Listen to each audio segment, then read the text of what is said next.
तो चलिए जी दुकान खोलते हैं, यानी कि क्लास को शुरू करते हैं। और आज की क्लास में हम सीखने वाले हैं चैप्टर नंबर 4, जिसका नाम है प्लानिंग। बिजनेस स्टडीज का चैप्टर है ये, क्लास 12 का। ठीक है जी। जो आज का कॉन्सेप्ट है वो है प्लानिंग प्रोसेस, यानी कि प्लानिंग करने का तरीका क्या है, प्लानिंग करने का प्रोसेस क्या है। ये आपकी प्लानिंग की बात नहीं कर रहा कि आप सुबह उठते हैं, कागज पे लिख लेते हैं कि आज ये काम करूंगा, और फिर शाम को चेक करते हैं कि हाँ भाई ये काम हुआ या नहीं हुआ। ये उस प्लानिंग की बात नहीं हो रही है। ये है जो बिजनेस है, जो बड़े बड़े बिजनेस होते हैं, बड़े बड़े कॉर्पोरेट हाउसेस होते हैं, वो किस तरीके से प्लानिंग करते हैं उसकी बात इसमें करी गई है। यानी कि कौन कौन से स्टेप्स लिए जाते हैं प्लानिंग करने में। ठीक है जी। तो जो पहला स्टेप है वो है सेटिंग ऑब्जेक्टिव्स, यानी कि जो ऑब्जेक्टिव है उसको सेट करना। जो ऑर्गेनाइजेशन है, जो बिजनेस है, उसका ऑब्जेक्टिव सेट करना। मैंने क्या बताया था फर्स्ट क्लास में कि प्लानिंग तभी कर सकते हैं जब कोई ऑब्जेक्टिव हो जिसको आप अचीव करना चाहते हैं। बिना ऑब्जेक्टिव के प्लानिंग आप कर ही नहीं सकते। ठीक है ना। तो पहले स्टेप में वही बताया गया है कि ऑर्गेनाइजेशन पहले क्या करती है, सबसे पहले अपनी ऑर्गेनाइजेशन का ऑब्जेक्टिव सेट करती है कि आखिर क्या उद्देश्य रहेगा। The first and foremost step is setting objective. पहला स्टेप क्या है कि ऑब्जेक्टिव सेट करना। सेट करना मतलब ऑब्जेक्टिव बनाना। Objectives are goals specified what the organisation wants to achieve. Objective का मतलब क्या है, वो गोल्स, वो ऑब्जेक्टिव जो ऑर्गेनाइजेशन अचीव करना चाहती है। Objectives should be stated clearly for the all the departments, units and employees. जो ऑब्जेक्टिव्स है ना वो क्लियरली स्टेटेड होनी चाहिए, यानी कि सबको आसानी से समझ में आ जाए, ऐसे इस तरीके से होने चाहिए। सबको मतलब एक तो एम्प्लॉइज जो हैं उनको समझ में आ जाए कि हाँ हमारी ऑर्गेनाइजेशन का क्या ऑब्जेक्टिव है, फिर वो उसके अकॉर्डिंगली ही काम करेंगे। हर डिपार्टमेंट को, जो डिफरेंट डिफरेंट डिपार्टमेंट्स होते हैं ऑर्गेनाइजेशन में, जैसे कि सेल का डिपार्टमेंट हो गया, परचेज का डिपार्टमेंट हो गया, मार्केटिंग का डिपार्टमेंट हो गया, प्रोडक्शन डिपार्टमेंट हो गया, ह्यूमन रिसोर्स डिपार्टमेंट हो गया, यानी कि जितने भी डिपार्टमेंट्स हैं उनको पता होना चाहिए कि हमारी ऑर्गेनाइजेशन का क्या उद्देश्य है, क्या ऑब्जेक्टिव है। और यूनिट्स, यूनिट्स क्या होंगे, जो छोटे छोटे ऑफिस होते हैं हर ऑर्गेनाइजेशन में, उनको भी पता होना चाहिए कि हमारी ऑर्गेनाइजेशन का क्या ऑब्जेक्टिव है। They give direction to all the departments. Objective एक बार पता चल जाता है तो डायरेक्शन मिल जाती है कि हाँ भाई इस मार्ग पे चल के हमको अपना ऑब्जेक्टिव अचीव करना है। ठीक है जी। Departments, units then need to set their own objective within the broad framework of organisations objectives. अब बात आती है, देखो ऑर्गेनाइजेशन का क्या गोल है वो पता चल गया। अब जो डिफरेंट डिफरेंट डिपार्टमेंट्स है ना, जैसे सेल्स का, परचेज का, प्रोडक्शन का, ये सभी डिपार्टमेंट अपने अपने जो गोल है, जो ऑब्जेक्टिव है, अब उसको डिसाइड करेंगे। जैसे कि सेल डिपार्टमेंट हो सकता है अपना गोल डिसाइड करे कि हम इस साल 50 करोड़ की, 100 करोड़ की सेल अचीव करेंगे। प्रोडक्शन डिपार्टमेंट है वो अपना ऑब्जेक्टिव डिसाइड करेगा। इसी प्रकार जो परचेज का डिपार्टमेंट है वो भी अपनी क्या करेगा, ऑब्जेक्टिव डिसाइड कर लेगा, क्योंकि उनको पता चल गया कि हमारी जो ऑर्गेनाइजेशन है उसका क्या गोल है। Objectives have to percolate down to each unit and employees at all the levels. इसका मतलब ये क्या हुआ, ये जो परकोलेट लिखा है इसका मतलब ये हुआ, ये जैसे किसी लिक्विड को हम गेड़ते हैं तो रिश्ता हुआ नीचे की तरफ जाता है ना, तो उसी की बात करी जाए। ये कि ऑब्जेक्टिव भी इस तरीके से रिश्ता हुआ जाए कि पूरी ऑर्गेनाइजेशन में फैल जाए। कहने का मतलब ये होगा कि ऑब्जेक्टिव जो है ना वो हर डिपार्टमेंट को, हर यूनिट को, जितने भी एम्प्लॉइज काम कर रहे हैं हर लेवल पर, चाहे वो टॉप लेवल का मैनेजमेंट हो, चाहे वो मिडिल लेवल का हो, चाहे लोअर लेवल का हो, सभी एम्प्लॉइज को ऑब्जेक्टिव्स पता होने चाहिए हमारी ऑर्गेनाइजेशन के। ठीक है जी। At the same time, managers must contribute ideas and participate in their objective setting process। ठीक है ना। मैनेजर को भी क्या करना चाहिए, मैनेजर को भी पार्टिसिपेट करना चाहिए, कंट्रीब्यूट करना चाहिए। जो ऑब्जेक्टिव्स बनाए जा रहे हैं जब ऑर्गेनाइजेशन के, तो मैनेजर को भी इसमें पार्टिसिपेट करना चाहिए ऑब्जेक्टिव सेट करने में। ठीक है जी। They must also understand how their action contribute to achieving objectives. If the end result is clear it becomes easier to work towards the goal. जब हमें पता चल जाएगा कि एंड रिजल्ट क्या है, यानी कि हमारा ऑब्जेक्टिव क्या है, क्या अचीव करना चाहते हैं, तो जो हम काम करेंगे उसको अचीव करने के लिए वो हमारे लिए इजी हो जाता है कि हाँ हमको पता चल जाता है कि ये काम करने हैं हमको, ताकि जो हमारा एंड रिजल्ट है, यानी कि जो हमारा ऑब्जेक्टिव है, उसको हम अचीव कर सकें। तो पहला पॉइंट क्लियर है। पहला पॉइंट ये होता है कि सेटिंग ऑब्जेक्टिव। तो चलिए जी अब चलते हैं अगले स्टेप की तरफ, प्लानिंग प्रोसेस के, विच इज डेवलपिंग प्रीमिसेस। ठीक है ना। इसको पहले मैं थोड़ा छोटा कर लेता हूं। हाँ, पहले नोट से पढ़ते हैं फिर इसको अच्छे से समझाऊंगा। Planning is concern with the future. Planning जो है वो फ्यूचर से कंसर्न करती है, फ्यूचर से रिलेट करती है। और फ्यूचर क्या होता है, which is uncertain. Future uncertain होता है, यानी कि पता नहीं होता है कि भविष्य में, फ्यूचर में क्या क्या हो सकता है, इसलिए उसको अनसर्टेन बोला जाता है। And every planner is using conjecture about what might happen in future. Conjecture का मतलब अनुमान लगाना। तो जो भी प्लानर है वो क्या करता है, कंजक्चर, अनुमान लगाता है फ्यूचर के बारे में कि फ्यूचर में ऐसा हो सकता है। ठीक है जी।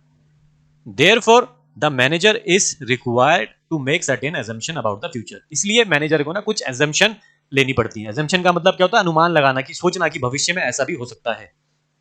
ठीक है ना। जैसे कि हम कभी कभार अनुमान लगाते हैं कि प्लानिंग करते हुए कि हम कल नहीं जाएंगे अगर बारिश हुई तो, कल हम घूमने नहीं जाएंगे अगर बारिश हुई तो हमने अनुमान लगाया कि कल बारिश हो सकती है और अगर बारिश हो गई तो हम घूमने नहीं जाएंगे।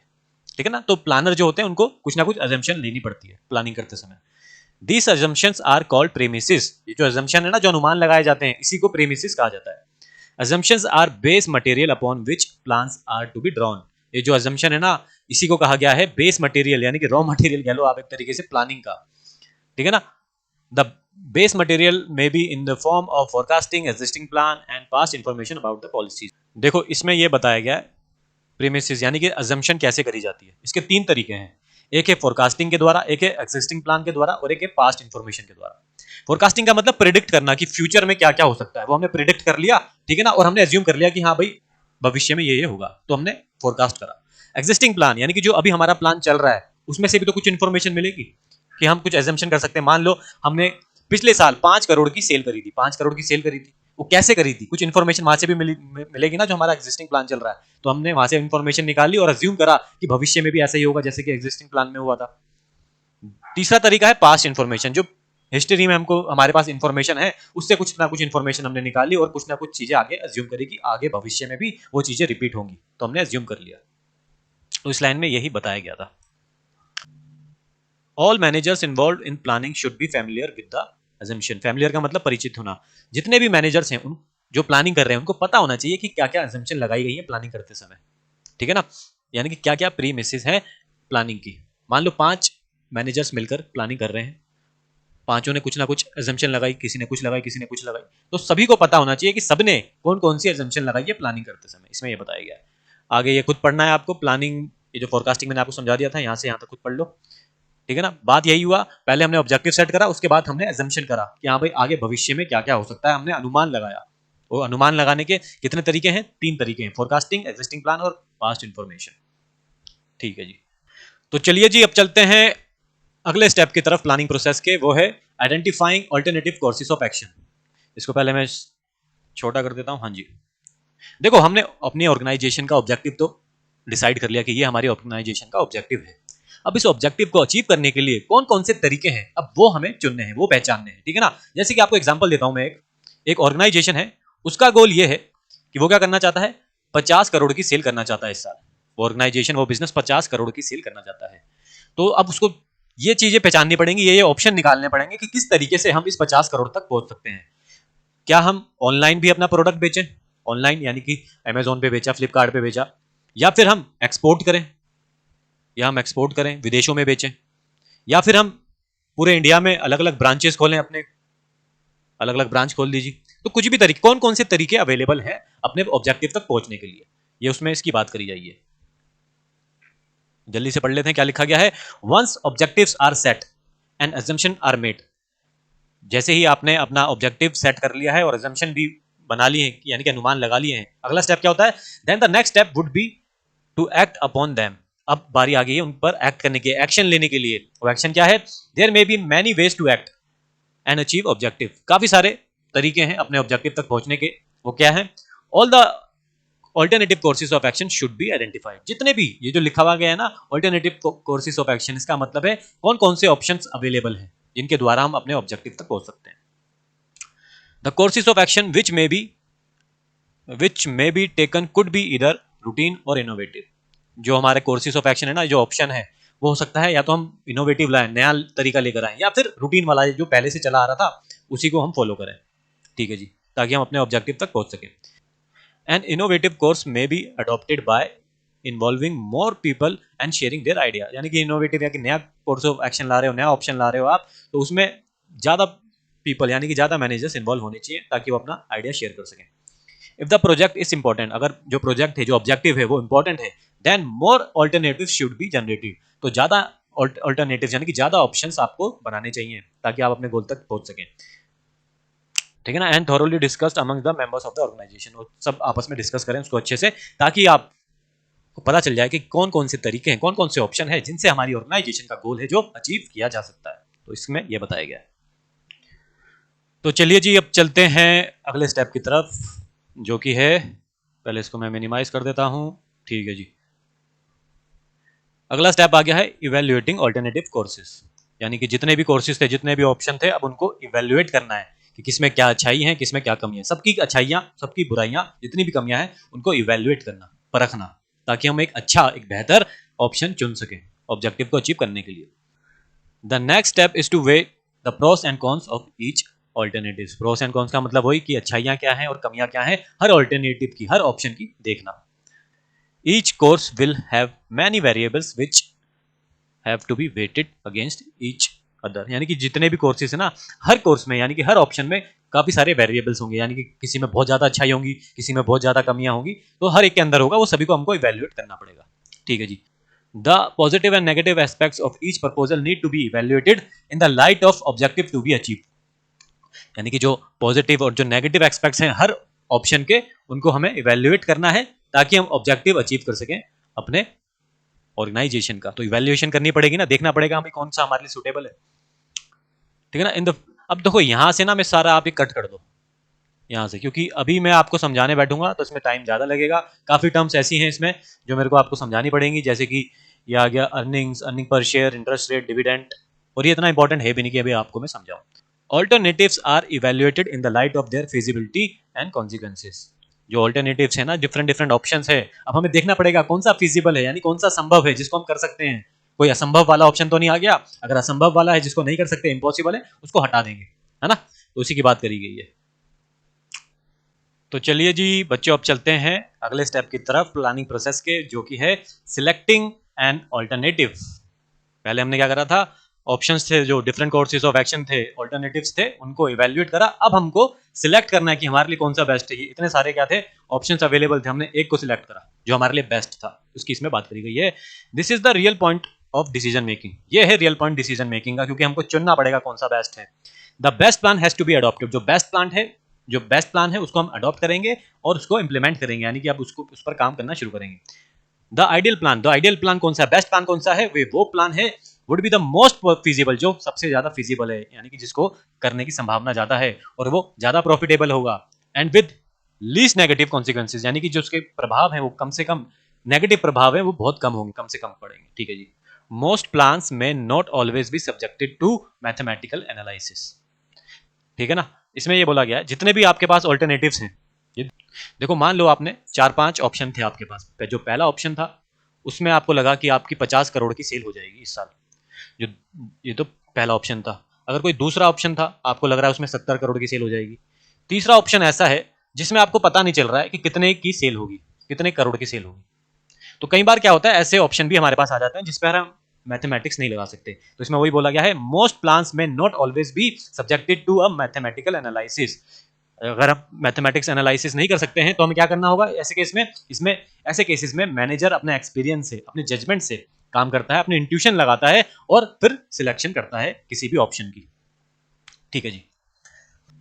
Sometimes a combination of plans may be selected instead of one best course. कभी कभार किया जाता है, जरूरी नहीं है कि आपको कोई एक ही ऑप्शन चुनना है, कभी कभार कॉम्बिनेशन भी चुन लेते हैं कि हम दूसरा और जो तीसरा ऑप्शन है इसको चुनते हैं, इसको हम फॉलो करेंगे, या फिर जो पहला है और दूसरा है इसको हम फॉलो करते हैं।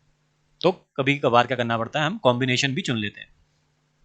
The manager will have to apply permutation combination and the selection the best possible course. यानी परमुटेशन कॉम्बिनेशन, जो मैथमेटिक्स है जिनके पास उनको पता होगा, परमुटेशन कॉम्बिनेशन लगाई जाती है और जो best possible course of action है उसको चुना जाता है, उसको सिलेक्ट करा जाता है।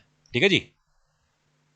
तो चलिए जी इसी बात पर चलते हैं नेक्स्ट स्टेप की तरफ, जो कि है इंप्लीमेंटिंग द प्लान। यानी कि जो प्लान आपने सिलेक्ट करा, जो ऑप्शन सिलेक्ट करा, आप उसको इंप्लीमेंट करो, उसको फॉलो करो, उस पर काम करो।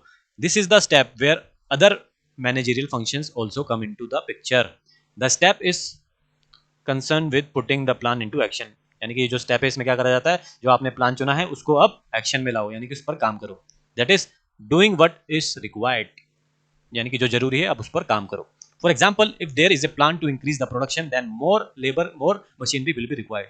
यानी कि इसमें ये बताया गया, अगर प्लान आपका ये है कि प्रोडक्शन को इंक्रीज करना है, तो आपको प्रोडक्शन यानी कि आप जो प्रोडक्ट बना रहे हो उसको बढ़ाना चाहते हो, तो आपको ज्यादा लेबर की जरूरत पड़ेगी और ज्यादा मशीनरी की जरूरत पड़ेगी। This step would also involve organising for labour and purchase of machinery. वही बात बोली गई है कि इसमें आप क्या करेंगे, लेबर को और मशीनरी को ऑर्गेनाइज करेंगे। ठीक है ना। तो इस स्टेप का मतलब क्या होगा, जस्ट डू इट, यानी कि जो आपने प्लान करा है उसको अब फॉलो करो। तो चलो जल्दी से चलते हैं अब अगले स्टेप पर, प्लानिंग प्रोसेस के वो फॉलो अप एक्शन, यानी कि जो आपने प्लान बनाया, जो ऑप्शन आपने चुना, जिस पर आपने काम शुरू कर दिया, अब मॉनिटर करना उसको, यानी कि चेक करना कि भाई एज पर प्लान काम हो भी रहा है, जो हमने शेड्यूल बनाया था, जो प्लान बनाया था उसके अनुसार काम हो भी रहा है या नहीं हो रहा, बस उसको चेक करना। इसको इसमें ये बताया गया है फॉलो अप एक्शन में, ठीक है। To see whether plans are being implemented and activities are perform according to schedule is also the part of the planning process. वही बात बोली गई ना, monitoring the plans is equally important. Monitoring करना यानी कि चेक करना प्लान को कि एज पर प्लान काम हो भी रहा है या नहीं हो रहा है, ये इक्वली इंपॉर्टेंट है to ensure that objectives are achieve, ताकि ऑब्जेक्टिव जो है उसको अचीव किया जा सके, ठीक है जी। तो यहाँ पर प्लानिंग प्रोसेस हमारा खत्म होता है। तो चलिए जल्दी से एक बार हम पढ़ लेते हैं कि प्लानिंग प्रोसेस में हमने क्या सीखा। प्लानिंग का जो प्रोसेस है, यानी कि कैसे बड़ी बड़ी कंपनी ऑर्गेनाइजेशन प्लानिंग करती है, उसमें क्या करा जाता है। सबसे पहला स्टेप होता है सेटिंग ऑब्जेक्टिव, यानी कि ऑर्गेनाइजेशन का ऑब्जेक्टिव सेट करना। दूसरा है डेवलपिंग प्रेमिसेस, यानी कि अजम्पशन करना कि फ्यूचर में क्या क्या हो सकता है। फिर क्या करना है, identifying different courses of action, यानी डिफरेंट कोर्सेज ऑफ एक्शन, यानी कि डिफरेंट ऑल्टरनेटिव्स, यानी कि ऑप्शंस कौन कौन से अवेलेबल है उनको आइडेंटिफाई करना, कौन कौन से ऑप्शन जो हमको ऑब्जेक्टिव अचीव करवा सकते हैं, ठीक है जी। चौथा है इवेल्युएट देम, ये जो डिफरेंट कोर्स ऑफ एक्शन है इनको इवेल्युएट करना। फिर जो हमारे लिए बेस्ट है उसको सिलेक्ट कर लेना। फिर है इंप्लीमेंट करना, जो हमने सिलेक्ट कर लिया है प्लान जिसको हम फॉलो करेंगे, उस पर इंप्लीमेंटेशन करना, यानी कि उस पर एक्शन लेना, उस पर काम करना। और लास्ट में फॉलो अप, यानी कि एज पर प्लान काम हो भी रहा है या नहीं हो रहा है उसको मॉनिटर करना, उसको चेक करना, उसको कहा जाता है फॉलो अप करना, ठीक है जी। यहाँ तक वीडियो देखा आपने, इसके लिए थैंक्स। मिलेंगे नेक्स्ट क्लास में।